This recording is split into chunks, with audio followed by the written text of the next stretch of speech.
أعوذ بالله من الشيطان الرجيم. بسم الله الرحمن الرحيم. قل كفى بالله شهيدا بيني وبينكم إنه كان بعباده خبيرا بصيرا. الله العظيم. സൂറത്തുൽ ഇസ്രാ 96. ഖുൽ നബിയെ താങ്കൾ പറയൂ, കഫാ ബില്ലാഹി, അള്ളാഹു മതിയായവനാണ്. കഫ എന്ന് പറഞ്ഞാൽ മതിയായി, കഫാ ബി മതിയായവനാണ്, ബില്ലാഹി കഫാ ബില്ലാഹി, അള്ളാഹു മതിയായവനാണ്. ഷഹീദ, സാക്ഷിയായിട്ട്. ബൈനി വ ബൈനക്കും, എനിക്കും നിങ്ങൾക്കും ഇടയിൽ, അഥവാ ബൈനി എനിക്കിടയിൽ, വ ബൈനക്കും നിങ്ങൾക്കിടയിൽ. അറബിയിലാകുമ്പോൾ രണ്ട് ബൈന ഉണ്ടാകും, മലയാളത്തിലാകുമ്പോൾ ഇടയിൽ ഒന്ന്, നിങ്ങൾ ഇടയിൽ നിന്ന് ഒന്നേ ഉണ്ടാവുകയുള്ളൂ. ഇന്നഹു, നിശ്ചയം അവൻ, കാന ബി ഇബാദി, കാന ആകുന്നു, ബി അല്ലെങ്കിൽ ആയിരിക്കുന്നു, ബി ഇബാദിഹി അവൻ്റെ അടിമകളെ സംബന്ധിച്ച്, ഖബീറ സൂക്ഷ്മമായി അറിയുന്നവൻ. ഖബർ ന്യൂസാണ്. ന്യൂസ് കൃത്യമായി വ്യക്തമായി അറിയുമ്പോഴാണ് വാർത്തയാകുന്നത്. മറ്റത് രൂഹാപോഹം മാത്രമായിരിക്കും. അതാണ് ഖബർ. ഖബീർ നന്നായിട്ട് അറിയുന്നവൻ, അഥവാ സൂക്ഷ്മമായിട്ട് അറിയുന്നവൻ എന്നാണ് അർത്ഥം. ബസീറ, എല്ലാം കാണുന്നവനാണ്, അല്ലെങ്കിൽ സൂക്ഷ്മമായി കാണുന്നവനുമാണ്. നബി സല്ലല്ലാഹു അലൈഹി വസല്ലമയോട് തെളിവ് ചോദിക്കുകയായിരുന്നു മക്കാ മുശ്രിക്കുകൾ. അരുവി ഒഴുക്കണം, തോട്ടമുണ്ടാക്കണം, ആകാശത്തിന്റെ കഷ്ണം വീഴ്ത്തണം, ഞങ്ങൾ കാണുക, കയറിപ്പോകണം, തെളിവുമായിട്ട് വരണം, ഇങ്ങനെ എന്തൊക്കെയോ പറഞ്ഞുകൊണ്ടിരിക്കുക എന്നതിനെ സംബന്ധിച്ചാണല്ലോ കഴിഞ്ഞ ഏതാനും ആയത്തുകളിൽ പറഞ്ഞത്. പിന്നെ അവർ ചോദിച്ചൊരു ചോദ്യമാണ്, അല്ലെങ്കിൽ അവര് അത്ഭുതം പ്രകടിപ്പിച്ചിരുന്നതാണ്, അല്ലാഹു തആല ഒരു ദൂതനെ അയക്കുകയാണെങ്കിൽ മലക്കുകളെയല്ലേ അയക്കുക? അതിനുള്ള മറുപടിയാണ് കഴിഞ്ഞ ആയത്തിൽ പറഞ്ഞത്. കുല്ലൗ കാന ഫിൽ അർളി മലായികത്തുൻ യംശൂന മുത്മഇന്നീൻ ലനസ്സൽനാ അലൈഹിം മിനസ് സമാഇ മലക്കർ റസൂല. മനസമാധാനത്തോടെ ഭൂമിയിൽ നടക്കുന്നത് മലക്കുകളായിരുന്നെങ്കിൽ മലക്കിനെ റസൂലായിട്ട് അയക്കുമായിരുന്നു. അപ്പൊ അങ്ങനെ അവര് തെളിവ് ചോദിക്കുകയാണ്. തെളിവ് ചോദിക്കുമ്പോൾ സാക്ഷ്യമാണ് പിന്നെ ഹാജരാക്കുന്നത്. കാരണം സാക്ഷ്യം ഒരു തെളിവാണ്. അതെന്താണ്? ഖുൽ കഫാ ബില്ലാഹി ഷഹീദൻ ബൈനി വ ബൈനക്കും, അള്ളാഹു ആണ് സാക്ഷിയായിട്ട്, അള്ളാഹു മതി സാക്ഷിയായിട്ട് എനിക്കും നിങ്ങൾക്കുമിടയിൽ. എങ്ങനെയാണ് അള്ളാഹു സാക്ഷിയാക്കുക? അള്ളാഹുവിൽ വിശ്വസിക്കുന്നവരാണ് ഈ ചോദ്യകർത്താക്കൾ, തെളിവ് ചോദിക്കുന്ന ആളുകൾ അള്ളാഹുവിൽ വിശ്വസിക്കുന്നവരാണ്. അപ്പോൾ അള്ളാഹുവിനറിയാം, അല്ലെങ്കിൽ അവൻ സാക്ഷിയാണ് ഞാൻ എന്ന് പറയാൻ കഴിയണമെങ്കിൽ അവർക്കറിയാം, അത് നല്ല ബോധ്യമുള്ള ആൾക്കേ കഴിയുള്ളൂ. അതുകൊണ്ടാണ് അറബികൾ വല്ലാഹി വല്ലാഹി, അത് ഇസ്ലാമിന്റെ മുമ്പേ ഉറപ്പിച്ചു പറയാൻ വേണ്ടി വല്ലാഹി ധാരാളം പറയുന്നവരാണ്. അള്ളാഹു ആണ് സത്യം, അള്ളാഹു ആണ് സത്യം എന്ന് പറഞ്ഞാൽ ഞാൻ പറയുന്നത് സത്യമാണെന്ന് അള്ളാഹുവിന് അറിയാം, അല്ലെങ്കിൽ അവൻ എന്നെ ശിക്ഷിച്ചു കൊള്ളട്ടെ എന്നാണ് വല്ലാഹി പറയുന്നതിന്റെ ഖസമിന്റെ ഉദ്ദേശം. എന്നതുപോലെ അള്ളാഹു ആണ് സാക്ഷി എനിക്കും നിങ്ങൾക്കും ഇടയിൽ എന്ന് പറഞ്ഞാൽ റസൂലല്ല എന്നതിന് അള്ളാഹു സാക്ഷിയാണെന്ന് അവർക്ക് പറയാൻ കഴിയില്ല ആത്മാർത്ഥമായിട്ട്. അതാണ് അള്ളാഹുവിനെ സാക്ഷി നിർത്തുന്നതിന്റെ ഒരു കാര്യം. പിന്നെ അള്ളാഹു തന്നെ പറഞ്ഞിട്ടുണ്ട്. ഇപ്പോൾ ഉദാഹരണമായിട്ട് സൂറ അൽ ഹഖയിൽ, വലൗ തഖവ്വല അലൈനാ ബഅദൽ അഖാവീൽ ലഅഖദ്നാ മിൻഹു ബിൽ യമീൻ സുമ്മ ലഖതഅനാ മിൻഹുൽ വതീൻ. അദ്ദേഹം എങ്ങാനും നമുക്കെതിരിൽ കള്ളം പറയുകയാണെങ്കിൽ വലത് കൈകൊണ്ട് പിടികൂടുകയും കണ്ടനാടി ഛേദിച്ചു കളയുകയും, എന്ന് പറഞ്ഞാൽ അള്ളാഹ്ക്കെതിരെ റസൂലുള്ള കള്ളം പറയുകയാണെങ്കിൽ നഊദു ബില്ലാഹ് ഉടനെ ശിക്ഷിച്ചു കളയുമായിരുന്നു.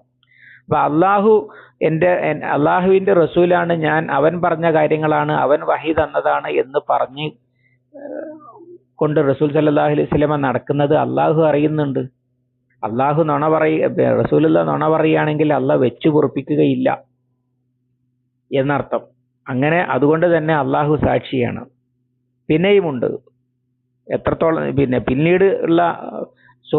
പിന്നീട് ഇറങ്ങിയ മുസാഫിൽ ഇതിന്റെ മുമ്പുള്ള പിന്നീട് ഇറങ്ങിയ സൂറത്തു ആൽ ഇമ്രാനിലെ 61-ാമത്തെ ആയത്തിൽ നജറാനിലെ ക്രിസ്ത്യാനികളുമായിട്ടുള്ള സംവാദത്തിന്റെ അവസാനം സംഗതി എല്ലാവർക്കും ബോധ്യമായപ്പോൾ അവരെ വെല്ലുവിളിക്കുന്നുണ്ട്, നമുക്ക് പിന്നെ നമ്മുടെ സ്ത്രീകളെയും കുട്ടികളെയും കുടുംബത്തെ ഒന്നാകെ ഒരുമിച്ച് കൂടിയിട്ട് സുമ്മ നബ്തഹിൽ ഫനജ്അൽ ലഅനത്തല്ലാഹി അലൽ കാദിബീൻ. നമുക്കൊരു കാര്യം ചെയ്യാം, പിന്നെ നമ്മൾക്ക് കുടുംബസമേതം ഒരുമിച്ച് കൂടിയിട്ട് പിന്നെ നമുക്ക് മുബാഹല നടത്താം, ശാപപ്രാർത്ഥന നടത്താം. എന്നിട്ട് നമുക്ക് അള്ളാഹുവിനോട് പറയാം, ഞങ്ങളിൽ നുണ പറയുന്നവരുടെ മേൽ അള്ളാഹുവിൻ്റെ ശാപമുണ്ടാവട്ടെ എന്ന്. അത് പറയാൻ ധൈര്യം ഉണ്ടോന്ന് വെല്ലുവിളിക്കുകയാണ് ചെയ്തത്. നബി സല്ലല്ലാഹു അലൈഹി വസല്ലമയെ പറഞ്ഞ് ക്രിസ്ത്യാനിയാക്കാൻ വന്ന, അല്ലെങ്കിൽ ശപിച്ച് നശിപ്പിക്കാൻ വന്ന ആളുകൾ, അതിന് തയ്യാറല്ലെങ്കിൽ ശപിച്ച് നശിപ്പിക്കാൻ വന്ന ആളുകൾ, അവര് നേരിടേണ്ടി വന്നത് ഈ വെല്ലുവിളിയാണ്. പക്ഷേ അതവരെ ഏറ്റെടുത്തില്ല. നമ്മളുടെ കൂട്ടത്തിൽ നുണ പറയുന്നവരുടെ മേൽ അള്ളാഹുവിൻ്റെ ശാപം ഇറങ്ങിക്കൊള്ളട്ടെ എന്ന് പ്രാർത്ഥിക്കാം എന്ന് പറഞ്ഞിട്ട് നിഷേധികളെ ഏറ്റെടുക്കാതെ പോകുകയാണ് ചെയ്തത്. ഇങ്ങനെ വെല്ലുവിളിക്കാനുള്ള ധൈര്യം എവിടുന്നാണ് റസൂൽ സല്ലല്ലാഹു അലൈഹി വസല്ലമക്ക് വന്നത്? അത് അദ്ദേഹത്തിന്റെ സത്യതയുടെ തെളിവാണ്. അള്ളാഹു ആണ് സാക്ഷി എന്നതിന് വേറെയും അടയാളങ്ങൾ നമുക്ക് കാണാൻ കഴിയും. ഈ അള്ളാഹുവിനെ സാക്ഷ്യം പറയുന്നത് ദൗത്യം നിർവഹിച്ചിട്ടുണ്ട് എന്നതിന് സാക്ഷിയായിട്ട് അള്ളാഹു മഷ്ഹദ്, അവസാനം അള്ളാഹുവെ നീ സാക്ഷിയാകും, നീ കണ്ടോ, ഇതാ ഇവർ സമ്മതിച്ചിരിക്കുന്നു, നിന്റെ ദീൻ ഇവർക്ക് ഞാൻ എത്തിച്ചു കൊടുത്തിട്ടുണ്ട് എന്നത്. അങ്ങനെ അള്ളാഹുവിനോട് സാക്ഷി നിൽക്കാൻ ആകാശത്തേക്ക് കൈ ഉയർത്തി പറയുന്നുണ്ടല്ലോ നബി സല്ലല്ലാഹു അലൈഹി വസല്ലമ ഹജ്ജത്തുൽ വദാഇന്റെ അന്ന്. ഖുർആനിൽ സൂറത്തു നിസാഇൽ വകൈഫ ഇദാ ജീനാ മിൻ കുല്ലി ഉമ്മത്തിൻ ബിശഹീദിൻ വജീനാ ബിക അലാ ഹൗലായി ഷഹീദാ. അള്ളാഹു സാക്ഷിയായിട്ട് ഹാജരാക്കും എന്ന് പറയുന്നുണ്ടല്ലോ. ഈ ജനതയുടെ സാക്ഷിയായിട്ട് താങ്കളെ കൊണ്ടുവരും. അഥവാ ഇങ്ങനെ ഈ ആയത്ത് കേട്ടിട്ട് നബി സല്ലല്ലാഹു അലൈഹി വസല്ലമ ബേജാറാകുകയാണ് ചെയ്തത്. അങ്ങനെ വ്യാജനാണെങ്കിൽ ബേജാറാവേണ്ട ഒരു കാര്യവുമില്ല, വെറുതെ തട്ടിവിട്ടത്, തള്ളിമറിച്ചത് എന്നൊക്കെ നമ്മൾ പറയല്ലോ. അങ്ങനെ ഒരാൾക്ക് ഇങ്ങനെ അള്ളാഹു സാക്ഷിയായിട്ട് ഹാജരാക്കുമ്പോൾ എങ്ങനെ ഉണ്ടാകും എന്ന് ചോദിക്കുമ്പോൾ ബേജാറാവേണ്ട കാര്യമില്ലല്ലോ. ഇങ്ങനെ അള്ളാഹുവിൻ്റെ സാക്ഷ്യം ഖുർആനിൽ ധാരാളമുണ്ട്. ആൽ ഇമ്രാനിൽ തന്നെ പിന്നെ അള്ളാഹു തൗഹീദിന് സാക്ഷിയാണ് എന്ന് പറയുന്നുണ്ടല്ലോ. സൂറത്തു ആൽ ഇമ്രാനിൽ അള്ളാഹു സാക്ഷിയാണ്, അവനല്ലാതെ ഇലാഹില്ല എന്നതിന്. മലക്കുകളും അതുപോലെ വിവരമുള്ളവരും സാക്ഷിയാണ് എന്ന് പറയുന്നുണ്ട് അവിടെയും. അതുപോലെ സൂറത്തുൽ മുനാഫിഖൂനിന്റെ തുടക്കത്തിൽ അല്ലാഹു യഷ്ഹദു ഇന്നക ലറസൂൽ, അള്ളാഹു സാക്ഷിയാണ് താങ്കൾ അവന്റെ റസൂലാണ് എന്നതിന്. ഇങ്ങനെ ഖുർആനിൽ ധാരാളം തവണ ഈ അള്ളാഹുവിന്റെ സാക്ഷ്യം പറയുന്നുണ്ട്. അതൊക്കെ പറയാൻ കഴിയുന്നത് എന്തുകൊണ്ടാണ്? അള്ളാഹു ഇത് അറിയുന്നുണ്ട് എന്ന് ബോധ്യമുള്ളത് കൊണ്ട് മാത്രമല്ല, എതിരാളികൾക്ക് അത് ബോധ്യം വരാൻ അത് മതി.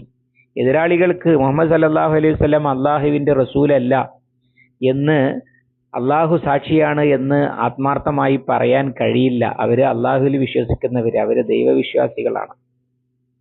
അതുകൊണ്ടാണ് ദൈവവിശ്വാസികൾ ഒരു കാലത്തും മുഹമ്മദ് സല്ലല്ലാഹു അലൈഹി വസല്ലം അള്ളാഹുവിന്റെ റസൂലല്ല എന്നൊന്നും ഉറപ്പിച്ച് പറയില്ല. കാരണം അവർക്കറിയില്ല ഈ പറയണത് എന്താണ് എന്നുള്ളത്. പിന്നെ പറയുന്നവരുണ്ട്, മുഹമ്മദ് വെറുതെ പറഞ്ഞതാണ്, കള്ളം പറഞ്ഞതാണ്, ആളെ പറ്റിക്കാനെന്നൊക്കെ പറഞ്ഞിട്ട് നമ്മളെ നവാസ്തികരൊക്കെ പറഞ്ഞുകൊണ്ട് നടക്കുന്നുണ്ട്. അതവരുടെ ഊഹം പറയാണ്. ഈ യത്തബിഉന ഇല്ലല്ലന്ന, അവർ ഊഹത്തെ പിന്തുടരുക മാത്രമാണ്. എന്ന് പറഞ്ഞാൽ റസൂൽ അല്ലായിരിക്കാം എന്ന് അവർ ഊഹിക്കുകയാണ്. അത് എല്ലാം അങ്ങനെ തന്നെയാണ്. അള്ളാഹുവിന്റെ കാര്യവും അള്ളാഹു ഇല്ലായിരിക്കാം എന്ന് അവർ ഊഹിക്കുകയാണ്. പരലോകത്തിന്റെ കാര്യവും അവർ ഊഹിക്കുകയാണ്. അല്ലാതെ അവർക്കൊരു തെളിവും കിട്ടിയിട്ടില്ല. അങ്ങനെ ഒരു പരലോകമൊന്നും ഇല്ല എന്ന് അവർ പറയും. എന്ന് പറഞ്ഞാൽ അവർ ഊഹിക്കുന്നു. പിന്നെ തെളിവായിട്ട് പറയല് മരിച്ചുപോയവരാരും വന്നിട്ട് പരലോകം ഉണ്ടെന്ന് പറഞ്ഞിട്ടില്ലല്ലോ എന്നാണ്. മരിച്ചുപോയവരാരും വന്നിട്ട് പരലോകം ഇല്ല എന്നും പറഞ്ഞിട്ടില്ലല്ലോ. അതും ഊഹം തന്നെയാണ്. ഇല്ലായിരിക്കാമെന്ന് അവർ ഊഹിക്കുകയാണല്ലോ. അതുപോലെ വെറും ഊഹം പറച്ചിൽ മാത്രമാണ് എന്നർത്ഥം. അതുകൊണ്ട് അള്ളാഹു സാക്ഷിയാണ് ഞാൻ റസൂലാണ് എന്നതിന് എന്നാണ് കഫാ ബില്ലാഹി ഷഹീദൻ ബൈനി വ ബൈനക്കും എന്ന് പറഞ്ഞാൽ അർത്ഥം. ഇന്നഹു കാന ബിഇബാദിഹി ഖബീറൻ ബസീറ, അവൻ അവന്റെ അടിമകളെ സംബന്ധിച്ച് സൂക്ഷ്മമായി അറിയുന്നവനും കാണുന്നവനുമാണ്. എന്തിനാ പറയുന്നത്? ഞാൻ അള്ളാഹുവിന്റെ റസൂലാണ് എന്ന് പറഞ്ഞ് നടക്കുന്നത് എൻ്റെ യജമാനനായ അള്ളാഹു അവന്റെ അടിമയായ എന്നെ സൂക്ഷ്മമായി അറിയുന്നും കാണുന്നുമുണ്ട്. എന്നിട്ട് ഞാൻ നുണ പറഞ്ഞ് നടക്കുകയാണെങ്കിൽ അവൻക്ക് എന്നെ നശിപ്പിക്കാവുന്നതേ ഉള്ളൂ. അതുപോലെ നിങ്ങളിത് അംഗീകരിക്കാത്തത്, നിങ്ങളുടെ മനസ്സിലിരിപ്പ് എന്താണ് എന്ന്, നിങ്ങളുടെ പ്രവർത്തനം എന്താണ് എന്ന് അവൻ സൂക്ഷ്മമായിട്ട് അറിയുകയും കാണുകയും ചെയ്യുന്നുണ്ട്. അങ്ങനെ നബി സല്ലല്ലാഹു അലൈഹി വസല്ലമക്ക് ഇത് തെളിവും എതിരാളികൾക്ക് ഇത് താക്കീതുമാണ്. അഥവാ നിങ്ങൾ ആരാണ്, സംഗതി മനസ്സിലായിട്ട് താല്പര്യങ്ങൾക്കെതിരാണ് എന്നതിൻ്റെ പേരിൽ പിന്നെയും പിന്നെയും ഇങ്ങനെ തെളിവ് ചോദിച്ച് ആളുകളെ വിഡ്ഢികളാക്കിക്കൊണ്ടിരിക്കുന്നത്, അത് അള്ളാഹുവിനറിയാം. അതുപോലെ കാര്യം മനസ്സിലാകാതെ നിങ്ങൾ പറയുന്നുണ്ടെങ്കിൽ അതും അങ്ങനെയാണ് പറയണതെങ്കിൽ അതും അള്ളാഹുവിനറിയാം. ഇത് പറയുമ്പോഴുള്ള പ്രശ്നം എന്താന്ന് വെച്ചാൽ, വ്യാജമായിട്ട് സംഗതി മനസ്സിലായിട്ടും മറ്റു കാരണങ്ങളാൽ അംഗീകരിക്കാതിരിക്കാൻ വേണ്ടി മല പൊന്നാക്കണം, മല ഇവിടുന്ന് നീക്കിപ്പണിയണം എന്നൊക്കെ ഇങ്ങനെ പറയുന്ന ആളുകൾക്ക് അവർക്കറിയാം അവരുടെ മനസ്സിൽ ഇത് യാഥാർത്ഥ്യമാണ് ഉണ്ട് എന്നത്. അത് അള്ളാഹു അറിയുന്നുണ്ട് എന്ന് പറയുന്നത് അവരെ സംബന്ധിച്ചിടത്തോളം ഒരു താക്കീത് കൂടിയാണ്. അതിനാണ് ഇതിനെ തുടർന്ന് ഇന്നഹു കാന ബിഇബാദിഹി ഖബീറൻ ബസീറ, അള്ളാഹു സാക്ഷിയാണ് എന്ന് പറഞ്ഞിട്ട് ഇങ്ങനെ അള്ളാഹു അടിമകളെ സംബന്ധിച്ച് സൂക്ഷ്മമായിട്ട് അറിയുന്നവനാണല്ലോ എന്ന് പറഞ്ഞത്. റസൂലുള്ളാഹിന്റെ വർത്തമാനം അള്ളാഹുവിനറിയാം. എതിരാളികളുടെ എതിർപ്പ് എന്തുകൊണ്ടാണ് എന്നും അവരുടെ മനസ്സിലിരിപ്പ് എന്താണ് എന്നൊക്കെ അള്ളാഹുവിനറിയാം എന്ന് ചുരുക്കം. അള്ളാഹു അവന്റെ കലാം ശരിയായി മനസ്സിലാക്കുവാൻ നമുക്ക് തൗഫീഖ് നൽകുമാറാവട്ടെ. അല്ലാഹുമ്മ അല്ലിംനാ മാ യൻഫഉനാ വൻഫഅനാ ബിമാ അല്ലംതനാ റബ്ബനാ സിദ്നാ ഇൽമൻ വഫഹ്മൻ വദിഖത്തൻ വനദറ. اللهم اجعل القرآن ربيع قلوبنا ونور صدورنا وجلاء حزننا وذهاب همنا وغمنا. ربنا تقبل منا إنك أنت السميع العليم وتب علينا إنك أنت التواب الرحيم واغفر لنا يا غافر المذنبين. وصلى الله على محمد وعلى آله وصحبه وسلم ومن تبعهم بإحسان إلى يوم الدين والحمد لله رب العالمين.